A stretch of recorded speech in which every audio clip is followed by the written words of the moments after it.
My name is Bridget Rowe. I am an author, publisher, inspirational speaker. Today, I have with me someone who I feel like I connected with on an energy level. I watched a video of his, and I just kind of like wanted to collaborate with him and talk to you all about the power of the third eye. I spoke of it on last Thursday, and he has actually was already preparing to do his version of it, and the energies just pulled us together, and I thought it would be a great collaboration to get his view of the things that I was speaking to you all about on last Thursday. So um, I just wanted to let you all know that this person is like a reflection of me in the area of my passion and my tenacity of not giving up on you and letting you know who you are, the power that lives inside of you. And without any further ado, this is Mr. Crumb Snatcher. I call him Professor Crumb. He's just so cool, and I love his energy. Go ahead, babe. Peace and love. Peace and love. Thank you so much. I greatly appreciate that. I want to throw that love right back at you. So this is international author, publisher, motivational speaker, Bridget Rowe, that I am actually doing a Facebook Live with called The Power of the Third Eye. She wrote a book called He Who Has an Ear, Let Him Hear. So now we're going into The Power of the Third Eye. I just want to shout her out just one last time. So she has a publishing company called Salt of the Earth Publishing. Oh yeah, I'm sorry. Yeah. Yeah.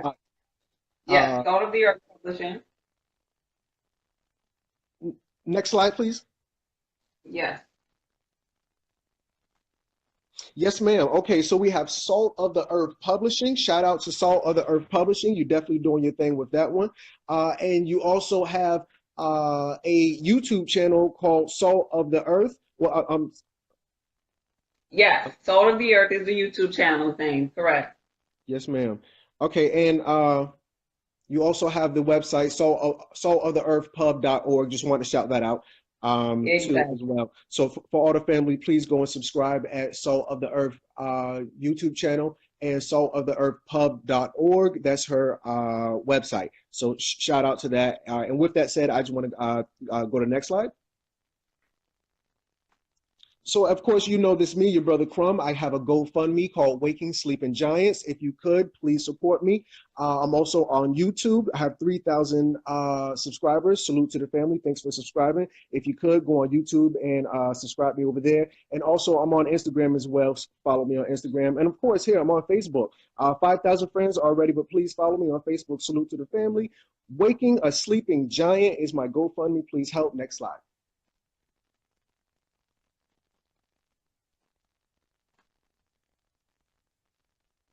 So, Sister Bridget, I had watched your video last Thursday called "Power of the Third Eye." You went in and you really impressed me on that. So I just kind of basically did a PowerPoint highlighting some of the things that you had did because somebody had just asked me to do something on the third eye, and I really loved what you did in part one. So if you haven't seen part one, go watch that. So here it is, part two, with the PowerPoint slide. We're going to start with anatomy and physiology. If you could, sis, could you tell me Yeah. the basic anatomy and physiology of the inside of the brain concerning the glands? Right. In my previous video, I went over them, and I see that you have listed, look like the whole system here, but I only mentioned the pineal gland, the hypothalamus, and the pituitary gland. And the ones that I was speaking of, I didn't mention the thalamus gland. I see that you have it here. So how I remember these, just because I believe that we should be tuned into just general aspects of different things about ourselves. Knowing yourself is to know God. And so when I think about the thalamus gland, I look at that, and it is shaped like an olive inside on these examples. It's shaped like an olive, right? So I remember that because I think of the olive shape, and I think about a little baby just sitting down, maybe with the olive in front of him or her. And if they were to have an olive in front of them, it will require motor skills for the baby to move in order to pick it up. They're still learning themselves. So the thalamus gland, I remind myself of what that one does because I know it works with impulses. And I know that it is connected to the spinal cord, to the brain, right? So it takes motor skills to use that particular gland. Then further down, there's the hypothalamus gland. I remember that because anytime something is hypo or hyper, it's out of balance. Like you would have hypo or hyper thyroid issues. And so that means it's out of balance. So with that being said, anything in your body that needs balance, that affects the nervous system. What type of things inside of the body need balance? Well, you have a pH balance about yourself. You have blood pressure. It can be high or low. You have sweating, your temperature. You have hunger. That's why if it's out of balance, if you're hungry, some people when they're hungry, they're really hungry and they're like, I gotta eat right now. It's out of balance. Or others, when they're hungry, they're really tired and say, oh man, I'm so tired, I have to eat. So I remember the hypothalamus gland because it regulates those particular hormones. It's almost like a balancer, our equilibrium.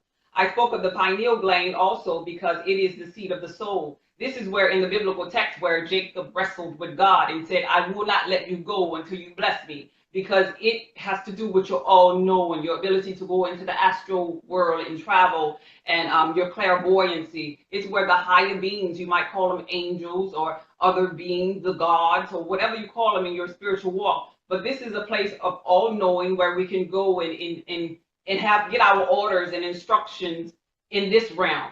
This is our inner life, and this is why I know about the pineal gland, because I've had experiences with my higher beings and my higher self. Now keep in mind, this is a place inside of you where you can go and find out, you can see inner things or you can see outer things, because it's an eye, it's the all-seeing eye. So you can use this particular eye to see about your life and your journey. And then when you come back in the physical realm, it'll have you looking at life in a different way. You'll understand that all is well, that we are not existing, that we are gods, and that we are evolving to higher consciousness.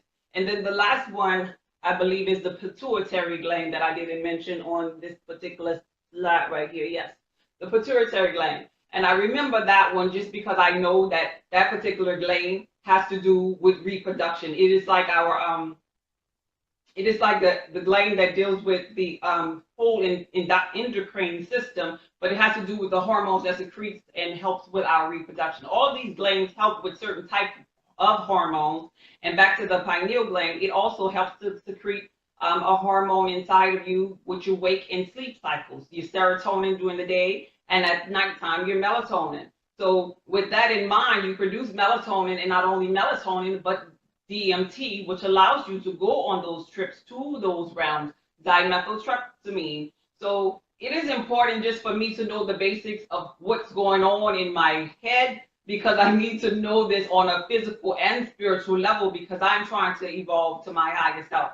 And so I was mentioning this on my video because I was talking about the things that I went through when my third eye was opening. And I wanted people to realize that you can calcify your third eye by a toxic thinking, toxic eating, toxic behavior, your toxic lifestyle. And if you calcify it, you're at dis-ease or disharmony with yourself, because these glands also govern all of the organs. They correlate with organs inside of you. So if your brain or your head or your pineal gland or whatever is calcified or calcification occurs, that means whatever goes on up there affects everything inside of your body. So in your lower self, you could become calcified in your lower self. And this is where all of these sicknesses and diseases are stemming from, a calcified lifestyle.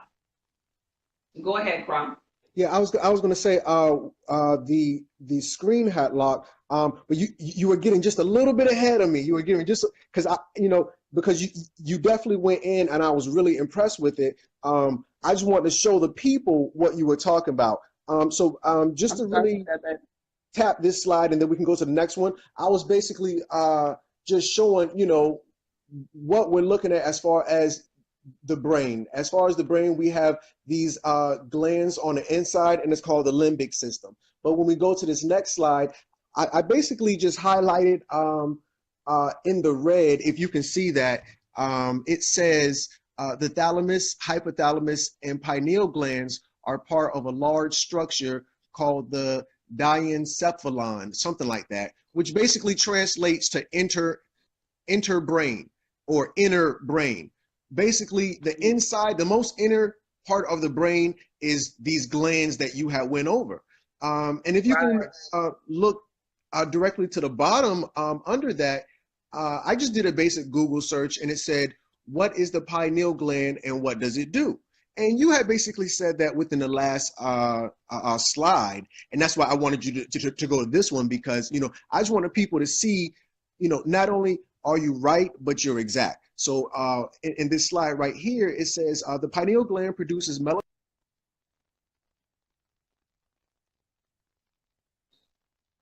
sleep patterns, and circadian and seasonal cycles. Now, in terms of the I'm just trying to get that light from out here. Let me go right here. That daggone headlight. Okay, there we go. Let me get out of that light. Okay, so with the let's see if I can just, okay, that's a little bit better. All right, sorry. All right, I figured it out. So with the seasonal, you see, like for animals that hibernate or something like that, birds that migrate, so on and so forth. But with sleep patterns, day and nighttime. And that's kind of what I wanted to point out with this one. And I just want to not go too deep into it, you know, because we basically just touched, you know, where we want to do on that slide, and go to the next one, and then I'm going to pass you back the mic. Okay. So you were talking about DMT. Now, what does DMT stand for again, please, sister? DMT, dimethyltryptamine. Dimethyltryptamine. And the word in there is tryptamine. That's why they say you go on a trip. Right. You go on a trip. Yeah, exactly. I really like your part one, because, you know, when people talk about the third eye, a lot of times they're not going to talk about when you be tripping, because we associate tripping with something bad. Right. It feels like you are really tripping. You're right. But that is the reason why I feel as though people use those psychedelic drugs, you know, because they want that a different type of feeling, you know. And you know, we do all kind of things for thrills and chills and expansion. That's what we came here for, to evolve to our higher self. But if you could remember, go ahead. What I want to point out is when they take those drugs are specifically interacting with the pineal gland. Yes, yes, they are. Yes, they are. You know, because definitely. Well, I mean, like, even if you drink alcohol, the alcohol within your brain is what makes you, you know, throws your equilibrium off between your ears and so on and so forth when you get drunk. But as far as these hallucinogenic drugs, those are directly dealing with the pineal, because, you know, everybody talks about the pineal gland, but you're the first person I heard to even bring up DMT. Really? Wow. Well, the reason why, you know, I brought it up because a lot of things that was happening in my journey made me realize that's what happens when you go on trips. Because, okay, if you think about it, you remember that movie Lucy? You watched Lucy from? Lucy was the movie. This was a Caucasian female who they put drugs inside of her stomach, and trying to like send her on a mission to deliver the drugs. And anyway, she was about to get raped or something in a scene, and she was fighting back, and so the drugs were already inside of her stomach. And this guy she was fighting back against, he kicked her in her stomach. And so she had these drugs that were sealed for this delivery, or they were going to kill her if she would have told somebody. But when he kicked her, it kind of like it popped the pouch of the drugs, and the drugs started circulating inside of her. And that's when she began to get her powers, per se, and she began to tap into this all-knowing 100% of her brain capacity. Well, that's really what we have inside of our pineal gland. So there is a fluid inside of it, like inside of the gland itself, right? And so when it is activated, there's crystals also inside. So these crystals, in lieu of the drugs in the movie, are the crystals that's inside of the pineal gland. And so when it is activated, it begins to allow you to use 100% of your brain capacity. And that's when you begin to see all different realms and see these higher beings. That's when you get your power. And that's how she got her power, when they kicked the pouch in her stomach. So it was like a movie that was really telling you the power of yourself, the power of your pineal gland that's already inside of you without drugs. Facts, all facts. Beautiful. I didn't even think about that. Touche. Yeah. Could you hit the next slide, please, for me, please? Okay. So basically, I just wanted to go into as far as dealing with the third eye, esoteric science. So you can go to the next slide. Yeah. This is Now, beautiful. one thing you had said in your part one is that dealing with the third eye, we're dealing with a chakra, and a chakra is an energy vortex. That's why I threw that picture right there in the middle, because you can see a swirling motion or a vortex, a energy vortex. Now, I don't know if people can tell what the color is, but I just wanted to point out that's a purple vortex. Yeah. So could you confirm, or I mean, keep me honest. Did I get that right, or did I miss that? No, you got it right. It is a higher chakra of light. It is in the purple. They normally correlate the purple with the amethyst. Even in religious texts, they call it the Christ consciousness. It is more or less for crown chakra energy, higher awakening. But the crown and the pineal gland is connected in the sense of it being all knowing, it being your higher self. Once you get past the heart per se, the upper chakras, the heart, the throat, the sixth chakra, and Christ consciousness, you're at your higher self or your higher peak of knowing. So yeah, this is beautiful, and yeah, it's the sixth in the sense that it is a sixth sense, and that's another movie. Remember the little boy in the movie of the Sixth Sense? He was able to see dead people, and he was actually talking to a friend of his who was dead the whole time throughout the movie. It's having a knowing deeper than the physical. Now, let me just elaborate on that, because inside this middle slide, it just gives some tidbits on the sixth chakra and what you correlated with the sixth sense. Now it says third eye chakra. The Sanskrit name is Ajna, and the color is indigo. If I could stop right there, if you look to, which we know indigo is purple. If you look to the left-hand side of the screen, at the very top left-hand corner, there's an indigo mother, and she's pregnant. And if you look at that middle slide with the third eye, her child is an indigo child. If you look at that bottom left-hand corner, it says indigo children are known for having their upper chakras, just like you were saying, when you get to the higher chakras, the throat, the third eye, the crown chakra. Indigo children are known for having their upper chakras more open than others. That's why indigos are highly intuitive. What did you just say, sis? This sixth sense. Some people call this sixth sense intuition. Why indigos are highly intuitive, sensitive, spiritually gifted, psychic, highly empathic, and sympathetic. And if we go back to the middle, the frequency, I want to see, can I blow somebody's mind on this one? The frequency of the sixth chakra is 852 hertz. Well, let's do astrology real quick. 8 plus 2 is 10. 10 plus 5 is 15. So we gotta bring 1 plus 5, yeah. So since the highest number is 9, we can still break 5 and 1 down. 5 plus 1 is 6. Yes. We back at 6. But back at 6. I just wanted to add value because you have brought up intuition. I'm sorry, sixth sense. Which when I put this together, I didn't catch that. So I'm very impressed that you definitely caught the sixth sense. And over to the right hand side, there's a little gray column.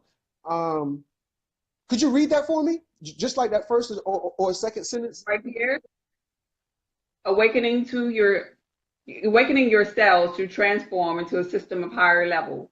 See through the illusion and hidden agendas in your life and reduce headaches and calm your nervous system.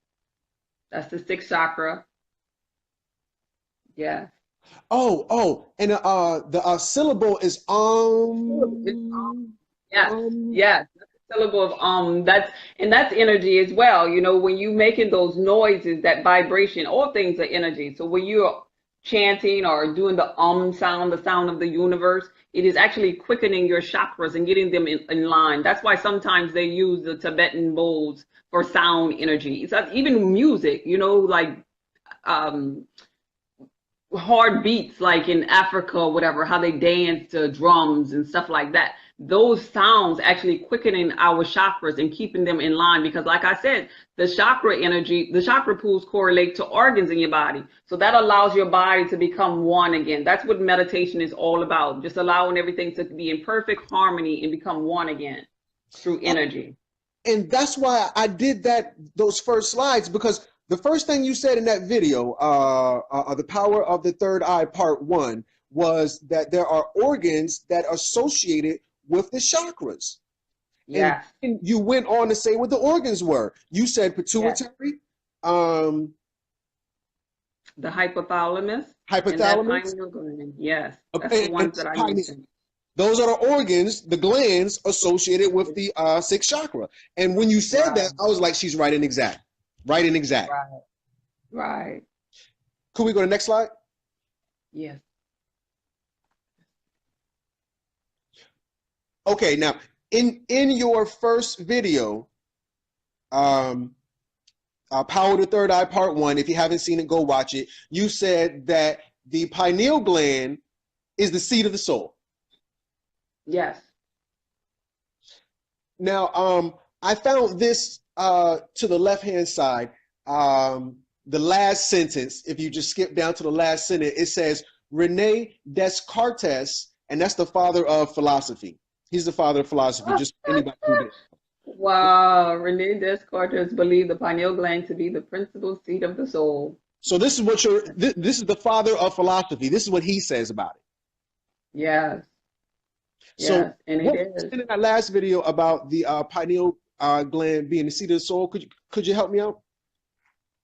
I believe it to be the seat of the soul because we that's what we have our experience, our clairvoyancy and our all-knowing. You know, even I came from religion, and even in the biblical text, it talks about Jacob wrestling with God. There, you know, Jacob's ladder, and in all of these hidden movies and everything about being omnipotent, omnipotent, and all of these things that we know about religion and all that just further makes me understand that it is the seat to the soul.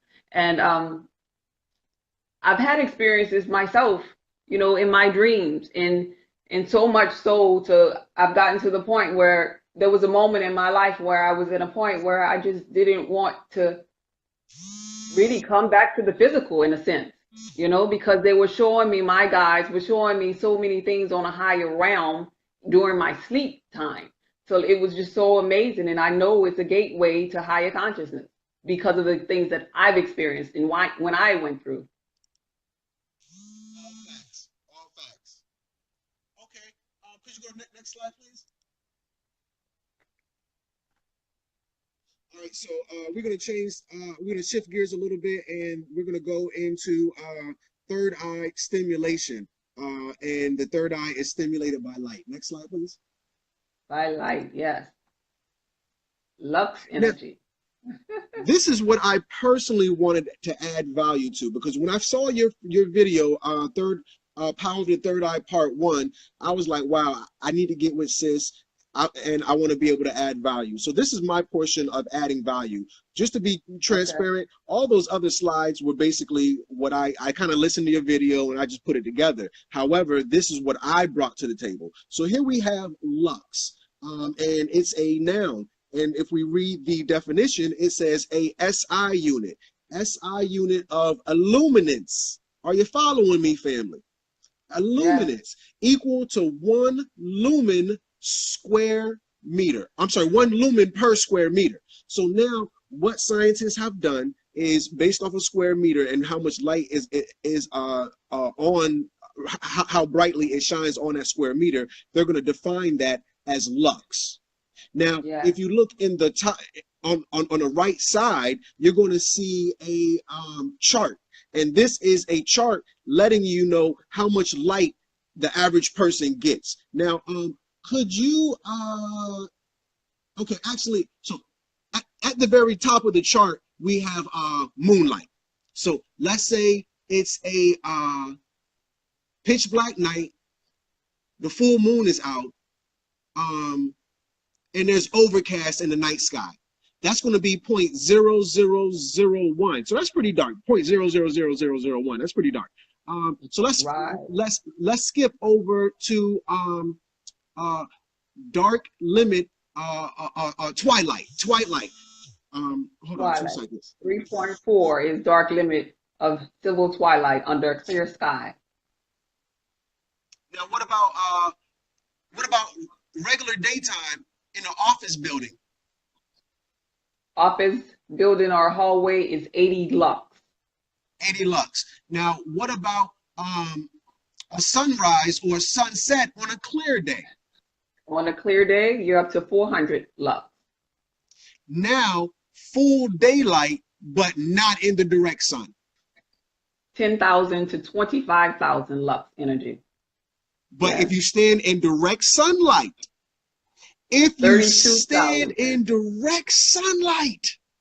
yeah, please, sister. 32 to 100,000 of lux sun energy. 100,000 standing in direct sunlight? Yes. Now, the other thing that I put here before I go on to the next slide, because this was one of the few things that I was able to add to this video, is that sunlight can't really penetrate glass like talking about. So what we have here is just a picture of glass, and a little bit of the light is coming through, but as you can see, there's a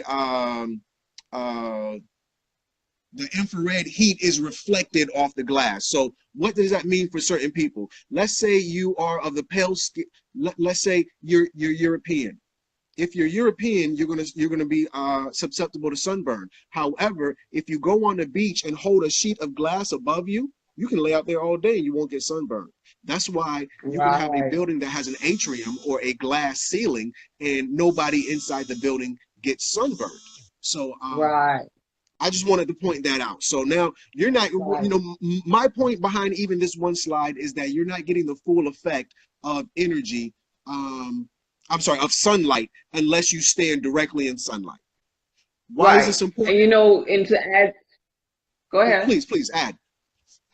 And to add to that, you know, not just inside of the home, you know, we have windows in our home, we have windows in our car, we keep our windows up in the car. If we travel in an airplane, you know, we have windows or glass everywhere. So we're not really letting that lux energy penetrate inside of us. And if you keep in mind and remember about the Egyptian hieroglyphics, you'll see on those drawings how they'll have people just sitting there, and you'll see what appears to be a sun, and the rays of the sun is just pouring down on them. They're allowing that lux energy to fill up on them because they knew the power within. They knew the power and the connection of all things around them, the sun energy and the moon energy. They knew that it stimulated them, and during the day it allowed them to have the proper amount of serotonin and produce their melatonin and their DMT at night to allow them to quicken and waken up to the gods who they were at that time. So this is our connection to getting our energy through the sun, through lux. Facts. Next slide, please. So starting from the left going right, if you look at my little happy face guy, he is out in direct sunlight, and the sunlight is literally going through his eyes into his thalamus gland, where his pineal and pituitary gland are at. Do you see that, sis? Yes, I do.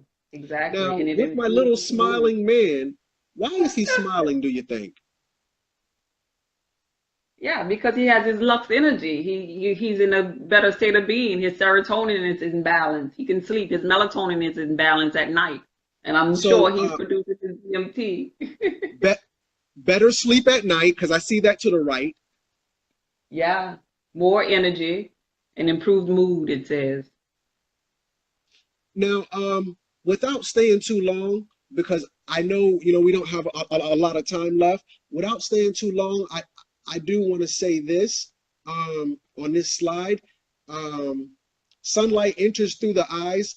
Acting through the hypothalamus, sunlight regulates our circadian rhythm through complex pathways that include melatonin, serotonin, and body temperature. Yeah, Improving circadian rhythm has dramatically positive effects on your body and your mood. And to the right, there's yeah, basically the same picture of a guy, and he is absorbing direct sunlight, and it's affecting his pineal gland. And if we can go to the next slide, I just want to talk, yeah. or have you talk about the lack thereof sunlight. Yes. And on this particular side, it says mainstream news keeping you in the dark for over 50 years. The lack of sun, like some people that live out in other areas in London per se, the depression rate and suicide rate is really high in those areas because of the lack of sun energy. Because we are actually children of the sun, and that's where we get our energy from. And in this particular picture, just because he's wearing sunglasses, that's keeping him from the sun. I mean, I know that might look cool and all, but it is processed through our eyes, and it stimulates all the way to our brain once we recharge up on sunlight. And we need it. It's not toxic for us. It does not cause the darker hue or the melanated being cancer or anything. It's not detrimental to our body. Some people cannot handle it. It is true. But the melanated being can, because we are of the sun. The only time a melanated being cannot handle the sunlight is because they made their diet or body toxic, and so they need to clean up the temple. But there's no way a melanated being could not handle the sun when it is something that they are of. We are condensed versions of the sun. Facts, all facts, beautifully said. Just if I could add value to that, if keeping you in the dark means keeping you ignorant, then keeping you in the light means keeping you informed. So these media outlets that are supposed to be informing us, they're giving us this fake news, and they're keeping us in the dark. And we got the nerve to wear these daggone shades like we cool, but we keeping ourselves ignorant. It's just a shame when I see our brothers and sisters wear Right, sunshades like you really getting enough sun in the first place to even put them shades on. You supposed to get a right. minimum of 32 lux within 15 minutes of your day, but you've been behind glass all day and you barely got 10,000 even on a beautiful day. But Right. actually, I was gonna, actually see if we could wrap it up. We actually have 3 more minutes. I wanted to see if we can skip down to the second to last slide. I want to say my thank yous to you, and I want to let you close. Yeah, I appreciate you. Oh, okay. This is a slide you want to let me close, you said? I want to just read this, and then I'll let you close. Okay, go ahead. So I want to say, sister, thank you so much for having me on your page. I want to say namaste. I want to say namaste. And these are the words that I've chosen. My soul honors your soul. I honor the Yeah. place in you where the entire universe resides. I honor the light, love, truth, beauty, and peace within you. In sharing these things, we are united. We are the same. We are one. Namaste, sis. Thank you so much for allowing me this opportunity. Please, you can have the floor. Same here. Same here. I appreciate you. I appreciate you allowing me to collaborate with you. I love your passion, and I will circle back with you and share this love energy. I know that there's more to come for me in my journey, and I will circle back and never forget you. And thank you. Stay connected, and don't give up on your mission. Don't give up on the people. I know they can be stiff-necked people, but when I saw you, you reminded me so much of me. And there were so many conscious beings that came to me and that wanted to get with me, and I didn't do it because I didn't feel that like energy. But as soon as I saw you, I told my boys, I said, I want to connect with this man because I love him and I love his passion. And I know there's more to come for your journey. I send you love and light. And please don't give up. I appreciate you, babe. You stay blessed. Bless up.